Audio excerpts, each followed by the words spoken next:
বন্ধু বান্ধৱীসকল মোৰ অন্য এক ভিডিঅ'লৈ সকলোকে স্বাগতম জনাইছোঁ। আশা কৰোঁ সকলোৰে খবৰ নিশ্চয় ভাল।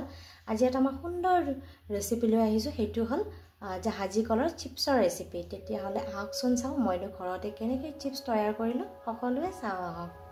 এয়া ঘৰৰে কাটি থোৱা কল আছিলে, তাৰে মই 4টা ধুনীয়াকৈ কলৰ বাকলি চেলাই অকণমান নিমখ পানীত 5 মিনিটৰ কাৰণে তিয়াই থৈছিলোঁ। এয়া আপোনাৰ একদম পাতল পাতল কৰি খুব সুন্দৰকৈ কাটি ল'ব লাগিব।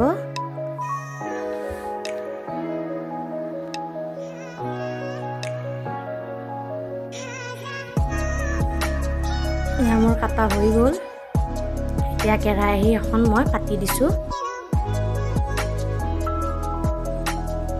তাত মই ৰিফাইন তেল দিছোঁ। এনেকৈ অলপ অলপ কৰি মই ভাজি লৈছোঁ।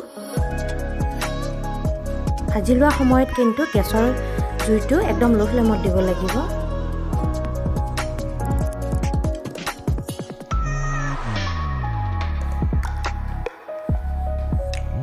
আমি এনেকৈ ঘৰতে বনোৱা বস্তু কিছুমান বাচ্চাকেইটাক দিব চেষ্টা কৰোঁ।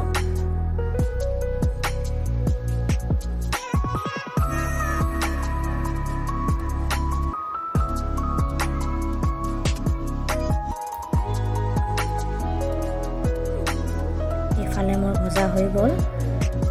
এটা বাটিত কৰি ধুনীয়াকৈ টিচু এখন লৈ তাত মই অকণমান সময়ৰ কাৰণে 5 মিনিটৰ কাৰণে মানে থৈ দিছোঁ। তেনেকৈ ঢাকি থৈ দিম মই। এতিয়া তাত থকা ৰিফাইন তেলখিনি খুব ধুনীয়াকৈ টিচুখনে এবজৰ্ব কৰি ল'ব।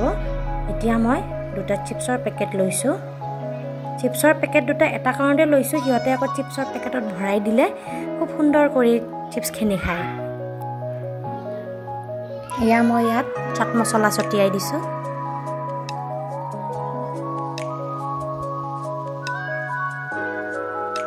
মোৰ ইয়াত চিপছখিনি ৰেডি হৈ গ'ল। মই এটা বেলেগ বাচনত থৈ দিছোঁ চিপছখিনি।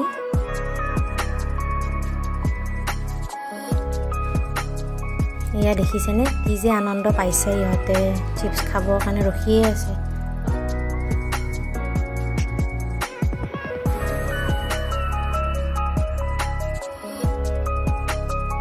এয়া মই এটা এটা পেকেটত অলপ অলপ কৰি চিপছ সোমাই দিছোঁ।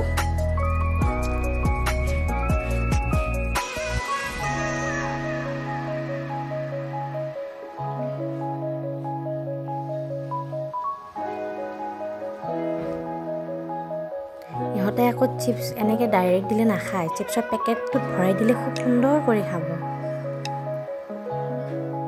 সেইকাৰণে এনেকৈ দিছোঁ।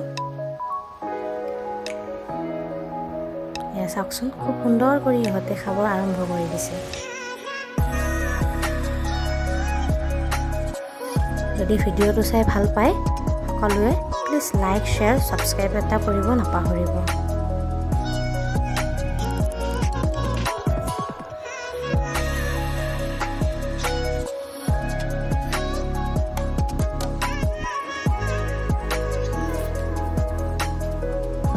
আমি সকলোৱে এনেকৈ চিপছখিনি খাই চালোঁ কেনেকুৱা হৈছে। খুব ভালেই হৈছিল। কিন্তু আজিলৈ ইমানেই আছে। নেক্সট ভিডিঅ'ত আকৌ লগ পাম।